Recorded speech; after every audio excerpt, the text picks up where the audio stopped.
शतो रजो को किसी तरह जीते, ये बाबा के कहने से कि रजो की अब बहुत कामना नहीं करने लगी, किसी तरह वो मान गया भाई, क्योंकि साईं इतना दीजिए जामे कुटुंब समाए, मैं भी भूखा ना रहूं और साधु न भूखा। मान लो समाहित हो गया, बन गई बात, आनंद में रहने लग गए। तो अब आ गए भैया शतों में, और शतों में आए तो अब ये जानने का पढ़ने का, अब ये मैं चढ़ बैठा। पहले तो रजो का चढ़ा था बुखार, अब जो है शतों का छाती ठोंकने लगा, बाबा मैं ही जानता हूँ, जितना अच्छा मैं इसका भाष्य करके बता लेता हूँ, इतना कोई देता होता नहीं है अच्छा भाष्य। सब टहलुआ बाबा है, सब आडम्बरी बाबा है, अपने को ये बाबा ताल ठोंकने लग जाता है। सबसे बड़ा बुखार है इस पथ में चलने में, ये इतना गति अवरोधक है जानना। बहुत सारे गीता का पूरा याद कर लेना और पूरा ये भाष्य कर लेना, ये मान लो कि बुखार के ऊपर ये बुखार चढ़ा देती। बहुत भौंकता है, कहता है मैं जानता हूं, मेरी सुनो, मैं सुनाऊंगा, ऐसे ये ताल ठोंकने लग जाता है।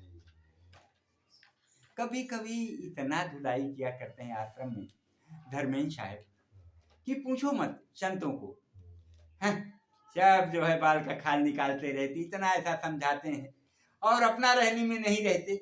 सदगुरु अभिलाष साहब भी यही कहा करते थे कि रहनी में रहो, ये चदरिया ओढ़ने से कोई बात बनने वाली, इसको ओढ़ लिए तो साधु नहीं हो गए, घर से भाग आए यहाँ पे रह गए तो साधु नहीं हो गए। साधु के लिए इन इंद्रियों को साधना पड़ेगा। जब इंद्रियों को साधोगे, अभी तो मैं कहता हूँ रोजाना एक रोटी कम खाओ, अरे यहाँ भोजन की कमी नहीं है आश्रम में, यहाँ भंडारे में कमी नहीं है किसी चीज की, लेकिन कहता हूं कि एक रोटी कम खाओगे तो साधना में बैठ पाओगे। और जब यहाँ तक ठूस लिए तो अंदर जब वो मथता है तो ऊपर वो श्वास नलियों में चढ़ता है, तो ऐसे फिर उबासी आती है, तो फिर भजन में कैसे बैठ पाएगा, प्रमाद आएगा, आलस्य आएगी, निद्रा आएगा। बैठा है बाबा, ऊपर से ओढ़ लिया है, कोई देखे ना, बढ़िया फुकुर फुकुर सो रहा है, क्या करेगा ये अचला आडंबर, कुछ नहीं करेगा। इसलिए साधु वही जो इन कर्मचारियों को साधे, इनको साधे, ज्ञान इंद्रियों को, कर्म इंद्रियों को, अंतःकरण चतुष्टय अंदर घुसे, जो अंदर अंदर फफोले पड़ रहे, ये मिल जाए वो मिल जाए, ऐसा बन जाए वैसा बन जाए, रात दिन ये गणित लगाए पड़ा है, गणित में हाउल है, इसका कंप्यूटर स्विच ऑफ नहीं होता है, चलता रहता है ना। इसलिए इन्हीं को साधना है, इन्हीं में बार बार केंद्रित किया जाता है, यही है आपके सब कुछ, इन्हीं को साधोगे तो पूरा सब सध जाएगा। एक है साधे सब सधे और सब साधे सब जाए। तो फिर और के चक्कर में मत पड़ जाओ, मेरा कहना क्यों नहीं मानता, मेरी बात क्यों नहीं सुनता, भाड़ में जाए, आप भला तो जग भला। इसलिए अपने को पहले साधो, आप सत जाओगे तो जिसको भूख प्यास होगी वो आएगा दौड़ा, अब भूखे नहीं, जबरदस्ती डाला डाल लगाए हो तो पचेगा क्या, हजमोला खाकर भी नहीं पचेगा, यही सत्य है ना। इसलिए पचाने के लिए वो पात्र जो खाली हो उसमें डालोगे तो टिकेगा, नहीं तो ओवरफ्लो हो जाएगा। इसलिए निरंतर ध्यान रखो कि बहुत जो समझने वाले नहीं हैं उनसे व्यर्थ की बातें करके और समझ समझा के कुछ मिलने वाला नहीं, बल्कि उलझन में पड़ जाओगे, व्यथित हो जाओगे। इसलिए ऐसा ना करें।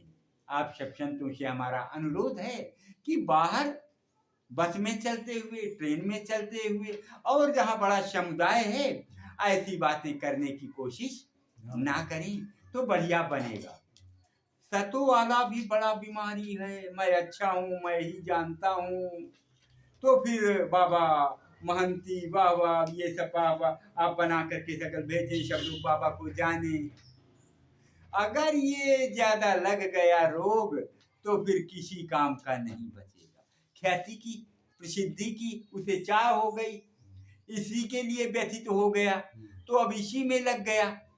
भाई चलो तैयारी करके बोलेगा, कुछ कहेगा, वो चीज ठीक है, लेकिन थोड़ा ही अगर 2 लाइन मिल गया और उसी में थोड़ा बोल लिया जाए, आपस में बात कर लिया जाए, तो हमें लगता है सब कुछ तो बन जाता है। इतने में ही तो सब कुछ आदान प्रदान। और जो रात दिन जिन इंद्रियों को बताया जा रहा है, कहा जा रहा है, यही तो भंडारी हैं, यही तो रात दिन इसका भंडारण करते हैं ना। तो इन्हीं को साधने से तो सब बनेगा, और इनकी चर्चा रोजाना हो ही जाती है, एक बार होती है ना। इसलिए निश्चित ध्यान रखें कि इन कर्मचारियों को अगर साधेंगी तो जिसके लिए आए थे, जो हमारा लक्ष्य था, जो हमारा गंतव्य था, जो हमारा टारगेट था, जहाँ पहुंचना था, एम था, वहाँ हम सहज ही पहुंच जाएंगे, क्योंकि सद्गुरु सानिध्य से प्रेरणा बराबर हमें मिल रही है। कोई ऐसा दिन नहीं होगा जब ये प्रेरणा न दी जा रही हो, यही ना। तो फिर बारंबार हम इसमें सजग क्यों न रहें, क्योंकि ये मूर्ति अर्थात ये जो मानव तन हम आपको मिला है, ये दुर्लभ है और ये बार बार मिलने वाला। तो इसकी दुर्लभता को समझकर, जानकर निश्चित ये सुनिश्चित करें कि मैं आज से कोई ऐसी गलती नहीं करूंगा जो कि मुझे मेरे हृदय देश में निवास करने वाली आत्मा को कीट पतंगादि योनियों में जाना पड़े। जब ऐसा सुनिश्चित कर लेंगे तो